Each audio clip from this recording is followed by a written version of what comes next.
चलू सखी बरसत पूजैल जेठक तिथि अमावस्या में।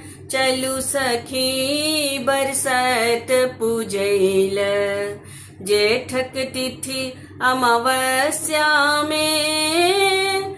रौद लगैय पैर पकैय, रौद लगैय पैर पकैय, छाता तानबो ही बेरिया में। चलू सखी बरसत पूजैल जेठक तिथि अमावस्या में।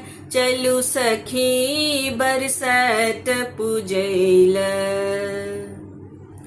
सासु हमर बड़ी शौखिनिया भार पठली दोपहरिया में।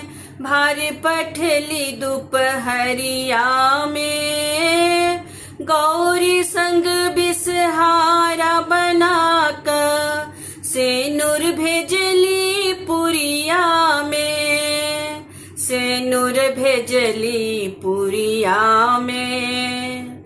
चलू सखी बरसत पूजैल जेठक तिथि अमावस्या में। चलू सखी बरसत पूजैल जेठक तिथि अमावस्या में। रौद लगैय पैर पकैय, छाता तानबो ही बेरिया में।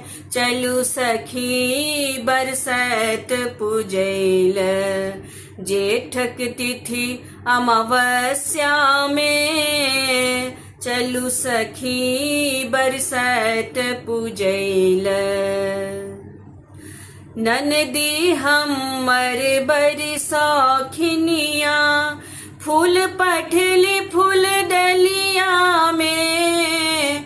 फूल पठली फूल डलिया में, हमर जेठानी बर कन्याल बनक भेजली से जिया में। बनक भेजली से जिया में। चलू सखी बरसत पूजैल जेठक तिथि अमावस्या में। चलू सखी बरसत पूजैल।